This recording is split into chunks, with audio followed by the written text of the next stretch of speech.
지난 시간 우리는 에스겔을 통해서 남유다에게 말씀하셨던 하나님의 음성을 들었습니다. 오늘은 아모스를 통해서 북이스라엘에게 말씀하시는 하나님의 음성입니다. 오늘 본문은 7장 1절에서 9장 10절까지 이어지는 아모스가 본 5가지 환상 중에서 세 번째 환상에 해당합니다. 7장 1절에서 3절에 보시면 아모스가 메뚜기 환상을 통해 하나님께서 이스라엘을 심판하실 것을 보게 됩니다. 그 매우 시각적인 그 환상의 심판의 의미를 분명히 한 아모스가 하나님께 이스라엘의 심판을 유보해 줄 것을 이렇게 기도합니다. 하나님께서 아모스의 기도를 들으시고 그 생각을 바꾸신 다음 그 심판을 철회하심을 또 밝혀주십니다. 7장 4절에서 6절은 두 번째 환상으로 불 환상이 나타납니다. 북이스라엘을 멸망시킬 대적들이 불로 묘사되어 나타나시죠. 하나님께서 준비하신 불이 바다 깊은 곳을 마르게 하고 또 땅을 황폐하게 만듭니다. 아모스가 또 그 환상을 보고 하나님께 기도하고 그 일을 그치게 해달라고 말합니다. 하나님께서도 또 아모스의 기도를 들으시고 그의 생각을 바꾸셔서 그 심판이 일어나지 않을 것임을 밝혀주십니다. 그리고 나서 오늘 본문의 7절부터 9절까지 세 번째 환상인 다림줄 환상이 나타납니다.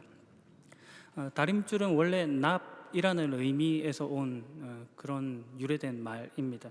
건물이나 성벽, 건축물을 지을 때 그것이 수직이나 수평이 맞는지를 이렇게 재는 그런 기준자 역할을 하는 도구이죠. 줄 끝에 납과 같은 추를 매달아 내려서 벽 옆으로 쌓은 돌들이 튀어나오지는 않은지 반듯한지를 보는 그런 검사하는 일로 다림줄이 사용된 것입니다. 하나님께서 아모스를 부르시고 무엇이 보이느냐라고 말씀하시면서 이 다림줄 환상을 보여주시는 거죠. 다림줄을 하나님께서 이렇게 이스라엘 가운데 들고 서 계시는 모습을 보여주십니다.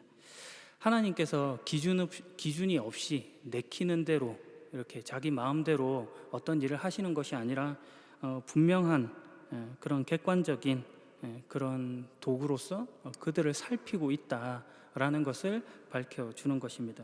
그래서 앞으로 일어날 일들이 분명한 이유가 있는 필연적인 일임을 밝혀주시는 것이죠.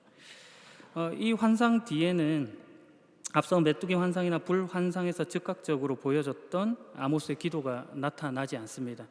하나님께서 반드시 이 일을 하셔야겠다라는 것을 보여주시는 것이죠. 8장에 이어지는 네 번째 여름 과일이 가득 담긴 광주리 이 환상이나 9장에서 이어지는 대살육의 환상 그리고 성전 파괴 환상은 이 심판이 반드시 일어날 것임을 거듭하여 강조해 주는 것입니다. 이삭의 산당들이 황폐하게 되고 이스라엘의 거룩한 곳들이 폐허로 변할 것입니다. 여로보암 왕의 집이 칼로 침을 당할 것입니다. 이런 일이 일어나는 까닭은 바로 뒤에 이어지는 삽입 기사를 통해 그 이유를 유추해 볼 수 있습니다. 7장에서 9장으로 이어지는 이 아모스가 본 5가지 환상에 대한 이야기라고 했는데 첫 번째 환상, 두 번째 환상, 그리고 오늘 우리의 본문인 세 번째 환상 뒤에 네 번째 환상이 나와야 될 것 같은데 그렇게 바로 이어지지 않고 그 사이에 삽입 기사가 있습니다. 성경에서 이런 식으로 변화를 주는 것은 그 이야기를 통하여 어떤 강력한 메시지를 전달해 주기 위함입니다. 10절에서 17절에 삽입된 이야기는 아모스와 아마샤의 충돌을 통해서 북이스라엘이 가지고 있는 그들의 민낯을 여실히 드러내는 것입니다. 아마샤는 북이스라엘 베델의 제사장입니다. 아모스는 하나님의 예언자로 지금 서 있죠. 그런데 그 둘이 충돌하고 있는 것입니다. 이 아마샤가 하나님의 예언자인 아모스와 충돌하여서 자기 생각을 드러냅니다. 사실 이 베델의 제사장이라고 하는 것은 하나님의 말씀으로 보자면 정통성이 없는 것입니다. 북이스라엘은 남유다의 성전, 그러니까 예루살렘 성전을 모방하여서 북이스라엘 지역에 있는 베델과 단이라는 곳에 성전을 짓고 거기에다가 하나님을 가장하여서 금송아지를 만들고 제사를 드립니다. 그리고 이 북이스라엘의 왕이 제사장을 임의로 임명하여서 하나님께 예배하는 그런 일들을 범합니다. 자기 방식으로 하나님의 뜻을 가장해 놓은 것이죠. 그들의 그런 의식 상태가 이 이야기 가운데 지금 압축적으로 드러나 있는 것입니다. 아마시아는 북이스라엘 왕 여로보암에게 사람을 보내서 아모스가 왕에게 반란을 꾀하고 있다라고 보고를 합니다. 이 9절에, 오늘 본문 9절에 보면 내가 여로보암 왕의 집을 칼로 치겠다 하는 예언의 말씀을 들었던 까닭입니다. 11절에도 동일하게 나타나 있죠. 여로보암은 칼로 죽을 것이고 이스라엘 백성은 사로잡힌 채 포로로 끌려갈 것이다. 하나님의 예언의 말씀이 있었지만 그들이 듣지를 않습니다. 왜냐하면은 이때 여로보암 왕 때, 이 여로보암 그 북이스라엘의 처음 왕은 아니고 13대 왕인데 여로보암 2세입니다. 이때는 주변국들이 매우 힘을 발휘하지 못하던 그런 약세의 기간이었고, 그리고 북이스라엘로 보자고 하면 부국 강병책을 써서 그 영토가 매우 과거 지도와 비교해봐도 여실히 차이가 날 만큼 번영한 그런 시기였습니다. 경제적인 성장도 해서 심지어는 부자들이 모여 사는 그런 마을들이 형성되는 그런 모습도 있습니다. 그러니 그들이 듣기에 아모스가 지금 너희들 망한다 하는 소리가 전혀 귀에 들릴 리 없는 것이죠. 그래서 아마시아는 아모스에게 이렇게 말합니다. 예언자야, 여기를 떠나라. 유다 땅으로 가버려라. 거기에 가서 예언하면서 벌어먹고 살아라.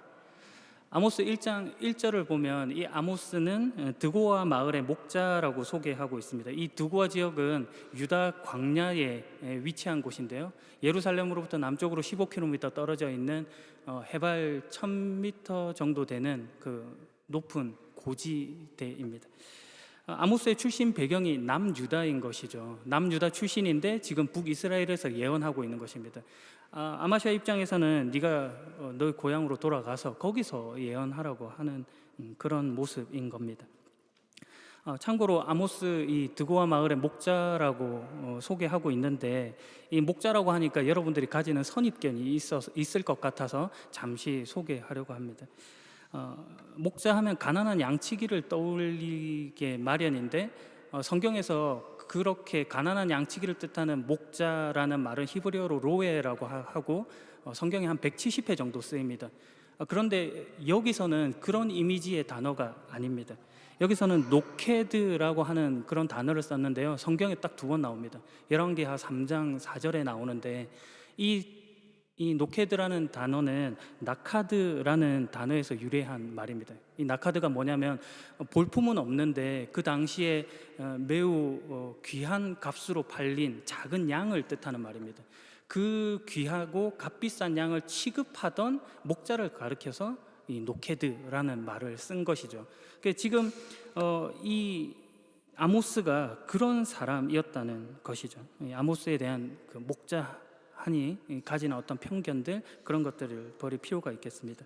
여하튼 그는 드고아 마을 남유다 출신이었기 때문에 아마시아가 그에게 이제 남유다로 가라 하는 그런 말을 주는데, 그 이유가 여기서는 되게 마뜩찮습니다. 거기에 가서 예언하면서 벌어먹고 살아라, 이렇게 말하는 것입니다. 지금 아모스가 하고 있는 행위라는 것이 하나님의 선택을 받고 부르심을 받아서 하고 있는 행위가 아니라 단순히 경제적인 활동으로 밥벌이를 위한 행위로 지금 매도하고 있는 것입니다. 눈에는 뭐만 보인다고 자기가 그렇게 임의로 임명을 받았으니 그렇게 말하는 것 같습니다. 이어지는 말에서도 다시는 이곳 베델에서 예언하지 마라, 이렇게 말합니다. 여긴 내 나와바리야, 내 구역이야, 어서 호이호이 네 고향으로 떠나, 이렇게 말하는 것이죠. 그 뒤에 이어지는 말은 더 과간인데, 이곳은 여로보암 왕의 거룩한 곳이요 이스라엘의 성전이다, 이렇게 말합니다. 베델이라는 곳을 하나님과 묻고 있지 않고 이 여로보암 왕 그 왕권과 지금 묻고 있는 것이죠. 성전, 거룩한 곳이라는 것을 지금 사람에게 가져다가 붙이고 있는 것입니다. 제사장이라고 불리는 자가 지금 가지는 그 인식이라고 하는 것을 지금 여실히 보여주고 있는 것이죠. 왕권을 신봉하고 하나님을 경외함이 없는 그 북이스라엘의 상황을 묘사해 주고 있는 것입니다. 거기에 아모스의 대답으로 그 아마샤와의 대조를 성경이 말해 줍니다. 나는 예언하는 자도 아니고 예언자의 아들도 아니다. 나는 단지 목자이며 무화과 나무를 기르는 사람일 뿐이다. 그러나 여호와께서 양떼를 치던 나를 불러내셔서 가서 내 백성 이스라엘에게 예언하여라 하고 말씀하셨다. 그러므로 이제는 여호와의 말씀을 들어라. 아모스가 당시 하나님의 계시와 무관하게 혈통을 따라서 이렇게 세습적으로 이어지던 그들의 행태를 전면으로 비판하고 있는 그런 장면입니다. 어떤 예언자 학교에서 훈련받은 그런 생도가 아님도 밝혀주고 있는 것이죠. 특정한 단체나 어떤 특별한 신분, 특별한 지위를 가지고 이 일을 맡은 것이 아니라 하나님의 부르심을 따라 지금 이 일을 하고 있다라고 하는 신자의 어떤 정체성이라고 하는 것을 지금 그의 말을 통해 들려주고 있는 것입니다. 그러므로 이제 들어야 할 것이 하나님의 말씀이다 하는 것으로 기준점을 제시해 주는 것이죠. 그것이 오늘 다림줄, 기준이라고 하는 것으로 말해지는 하나님의 말씀입니다. 우리의 정체성을 확인하는 것으로 하나님의 말씀, 하나님의 강력한 주권을 인정해야 할 것을 말해주는 것이죠. 우리의 잘남이나 못남으로 기준 삼지 않고 하나님의 인도로 그 모든 것을 말합니다. 아모스가 바라봤던 그 환상들이 다 이런 내용들입니다. 첫 번째 메뚜기 환상, 두 번째 불 환상, 오늘 우리가 본 세 번째 환상, 그 모든 것들입니다. 그런데 첫 번째, 두 번째에서는 하나님께서 아모스의 기도를 들어주셔서 그 뜻을 바꿔주셨습니다. 그러나 세 번째에서는 그렇게 하시지 않습니다. 하나님께서 그들에게 엄중한 심판을 말씀하시는데 이 엄중한 심판이라고 하는 것 속에서 우리를 대접하는 하나님의 마음을 드러내십니다. 단순히 매를 맞는다, 안 좋은 일이 생긴다라고 하는 것을 말해주는 것이 아니라 이 과정을 통하여서 너희의 생각을 바꾸고 너희의 정체성을 확인하는 일로 하나님 앞에 나아가야 된다는 것을 말씀해 주는 것이죠. 신명기 28장에 보면 1절에서 14절까지는 축복의 약속이 있습니다. 그리고 15절부터 68절까지는 저주의 약속이 기록됩니다. 사랑의 하나님께서 저주라고 하는 아주 무시무시한 말을 전달해 주고 있는 것이죠.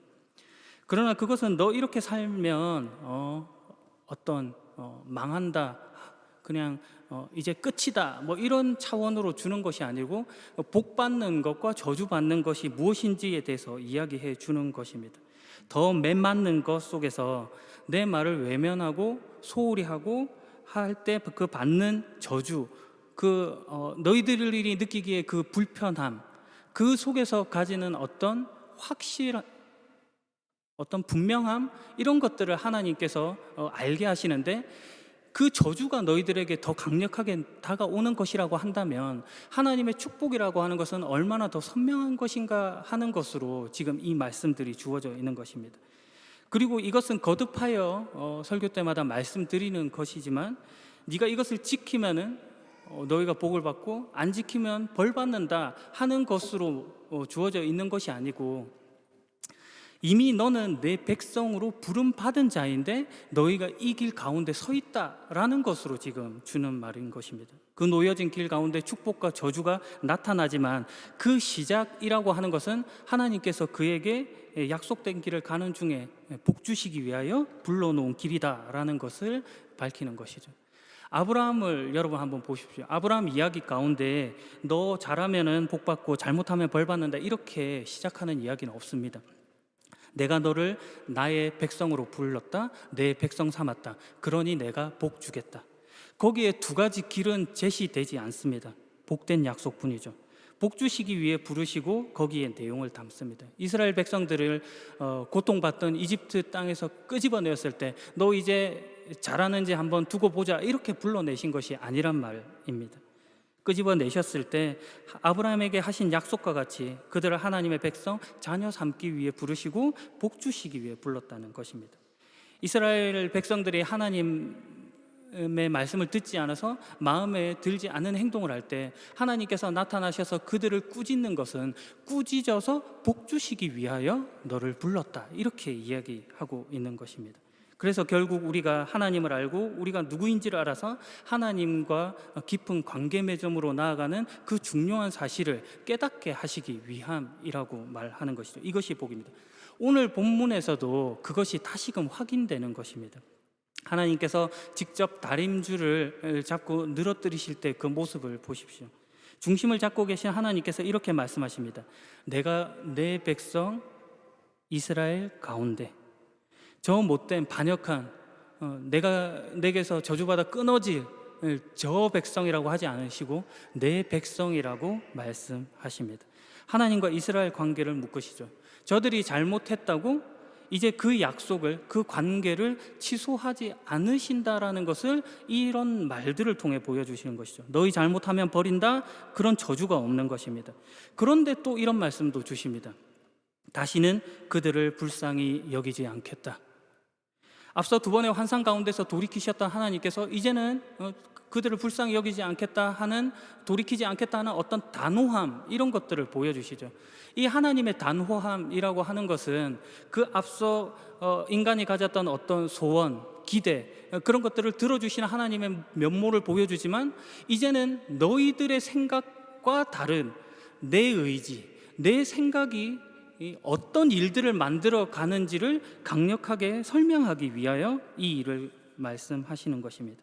이것이 이스라엘이 가지는 어떤 회개라고 하는 것보다도 더 우선하여 가지는 하나님의 생각인 것입니다. 하나님의 하나님 되심으로 돌이킴을 만들어내겠다, 이렇게 말씀하시는 것이죠. 우리 지난 시간에 살폈던 에스겔의 후반부는 회복에 관한 이야기라고 말씀드렸습니다. 거기에 36장을 보면 이런 말씀이 있는데요, 제가 읽어보겠습니다. 내가 너희를 민족들 가운데서 다시 불러내고 온 나라들로부터 불러 모아 너희의 땅으로 다시 돌아가게 하겠다. 내가 너희 위에 맑은 물을 뿌릴 것이니 너희가 저지른 온갖 부정한 것과 너희의 우상들로부터 깨끗하게 하겠다. 내가 또 너희에게 나를 온전히 섬기는 법을 가르치겠다. 너희 안에 새로운 마음과 새로운 영을 넣어주겠다. 돌처럼 굳은 마음을 제거하고 그 대신 살과 같은 부드러운 마음을 주겠다. 너희 안에 내 영을 두어 내 법을 잘 지키도록 하겠다. 하나님께서 포로된 이스라엘을 구원해 내시는 모습입니다. 그런데 잘 보시면 거기에 이스라엘 백성들이 가지는 어떤 결단, 어떤 회개, 그들 스스로 가지는 어떤 깨끗함이라는 것은 전혀 기록되어 있지 않습니다. 그들은 여전히 그 모습 그대로 있는데 하나님 혼자 돌이키시는 것입니다. 저들이 돌이켜서 좋은 결과를 만들어내는 것이 아니라 하나님의 돌이킴을 통하여 그들이 어떤 일들을 마주하고 있는지를 보게 되는 것이죠. 그래서 뒤를 돌아다 봤더니 하나님께서 이런 일을 하셨구나라고 자기의 어떤 부끄러움, 그것들을 한탄하는 모습으로 이스라엘이 나오게 되는 것입니다. 우리가 그럴 만해서 그런 것이 아니라는 것이죠. 이스라엘 가운데 다림줄을 가지고 서신 분의 말씀이 그것입니다. 다만 옆에서 외형적으로 네가 바르냐 아니냐 이렇게 하시는 것만 아니고 이스라엘 가운데라고 하는 말씀을 통하여 그 내면, 그 안에서까지 변화를 만들어내시는 그 하나님을 지금 오늘 본문이 설명해 주고 있는 것입니다. 유감스럽게도 이스라엘이 그걸 몰라봤던 것이죠. 그래서 아마샤로 대표되는 그들의 생각이 하나님을 대적하고 세상의 강력한 왕권, 힘의 논리, 세상의 법칙을 따라가는 것으로 나타났던 것입니다. 철학적인 용어로서 이것을 이신론이라고 합니다. 이 계몽주의 때 활발하게 말해졌던 철학신학 이론인데요, 뭐냐고 하면은 세계를 창조하신 신이라고 하는 것은 인정하지만 그 세계를 창조한 신은 별도로 존재해 있고 이제는 이 세계 가운데, 이 인간 가운데 전혀 접촉점이 없는 그런 인격적인 존재로 바라보지 않는 그런 것을 이 이신론이라고 말하는 것입니다. 일종의 유신론, 그 신이 있다고 인정을 하지만 계시를 부정하고 축소시키는 그런 특징들이 있는 그런 이론인 거죠. 오늘 이 북이스라엘의 모습들이 그랬다는 것입니다.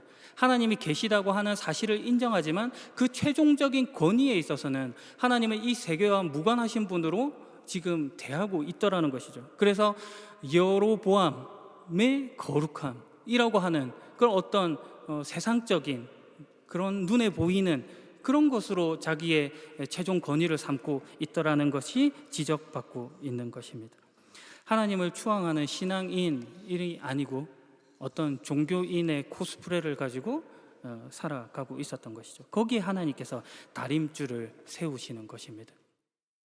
이 다림줄을 세우신 것은 거듭 말하지만 너희 잘못되었어, 너 이제 글러먹었어, 이제 너희 나한테서 끊어져, 이렇게 말씀하시는 것이 아니라 이제 내가 너희를 포기하지 않을 테니 그 속에 새 영과 부드러운 마음을 줄 테니 너희가 복되게 될 것이다 하는 하나님의 행위로서 직접 잡은 다림줄로 환상을 보여주시는 것입니다. 그러니 이제 우리가 바라봐야 할 것이 하나님의 표심팔과 붙잡은 손, 그리고 하나님의 말씀인 것이죠. 마지막 이야기로 설교를 마무리할까 하는데, 제 인생에 있어서 가장 추웠던 때가 언제였을까, 그 생각이 떠올랐습니다. 군대에서의 경험인데요. 마지막 어떤 어려움 같은 것들, 그 군대에서의 가장 어려움 같은 것들이 있었는데, 마음이 어둡고 매우 이렇게 답답했던 그때가 아니고 정말 그 육체적으로 추웠던 그때입니다. 저는 해군으로 복무를 했기 때문에 그 배를 탔습니다. 참술이라고 연평해전 때 북한군과 싸웠던 그런 배 있죠. 되게 작은 배인데, 저희가 출동을 가면은 야간 경계 근무를 몇 시간씩 쓰고 다시 돌아오곤 합니다. 근데 그날 진짜 바다 안개가 너무 짙게 깔려서 바로 앞도 보이지 않는 그런 날씨가 된 겁니다. 그런데 제가 그때 이제 매우 계급이 낮은 막내급이었기 때문에 이제 하라고 하면 해야 되는 그런 위치에 있었습니다. 평소 같으면은 저기 조타실, 배를 운전하는 거기 위쪽에 이제 관찰하고, 저쪽에 어망, 그 그물 같은 거 있죠. 그것들이 있는지를 표시해두는 어망 부위라고 하는데, 저기에 있다, 이런 것들을 이렇게 마이크로 알려주고 하는 그런 일들을 합니다. 근데 이제 앞이 아무것도 안 보이니까 저를 보고 함수, 그러니까 이렇게 뾰족한 앞머리에 가서 저기 등대가 보이는지 불빛은 보이는지 어망은 없는지 그것을 팔로 이렇게 지시를 하라고 하는 겁니다. 다보면 진짜 3m도 안 보이는데 그런 일들을 시키는 겁니다. 그러니까 하라고 하니까 했죠. 진짜 너무너무 추운 겁니다. 안개는 껴있고 앞에서 파도가 쳐서 진짜 온몸이 젖고, 지금 생각해보면 되게 위험한 그런 장면인데, 그런 일들을 하고 있는데, 이게 언제 끝나나 하는 중에 저 앞에 희미하게 불빛이 보는 겁니다. 갈수록 다가갈 때 등대에 불빛이 보이는 거죠. 그때 제 마음 가운데 살았다 하는 안도감이 들었습니다. 오늘 본문을 보면서 그 생각이 났습니다. 어두운 방 안에 초 하나면은 충분한 것과 같이, 어두운 그 밤 가운데 등대 불빛 하나면 충분한 것과 같이, 오늘 우리의 그 막막한 삶, 이 세상이 힘을 쓰고 있는 것 같은 이 삶 속에 하나님의 말씀만이 충분하다 하는 것을 이 다림줄 기준으로 우리에게 제시해 주고 있다는 것입니다. 여러분들이 어떤 지금 어두운 터널 가운데 있는지 모르겠습니다. 그 막막한 가운데 여러분 한치 앞을 모르겠다라고 하고 있는지도 모르겠습니다. 그러나 오늘 성경이 여러분에게 주고 있는 말씀은 하나님께서 지금 이 시간 여러분의 삶 속에 개입하여서 저 멀리 별 3개 있는 그 하나님이 아니고 너의 곁에서, 네 안에서, 네 가운데 역사하고 있는 하나님이다 라는 사실을 전달해 주는 것입니다. 그러니 오늘 그 사실을 잊지 마시고 하나님께서 여러분을 부르시고 선택하시고 자녀 삼으셨다, 그 사실로 안심하신 여러분이길 예수 그리스도 이름으로 축복합니다. 기도하겠습니다. 복 주시는 하나님, 곁길로 빠져 하나님을 외면했던 지난 날에서 돌이켜 주님께로 향합니다. 우리를 위대하게 만들어 가시는 하나님의 계획과 인도를 바라봅니다. 주여, 주님을 더 깊이 알아가며 주님을 섬기는 자로 살아가겠습니다. 세상의 소리가 아닌 하나님의 말씀에 반응하여 살겠습니다. 새로운 영과 부드러운 마음으로 주님을 찾아가게 하옵소서. 오늘도 우리를 위해 오신 주 예수 그리스도의 이름으로 기도합니다. 아멘.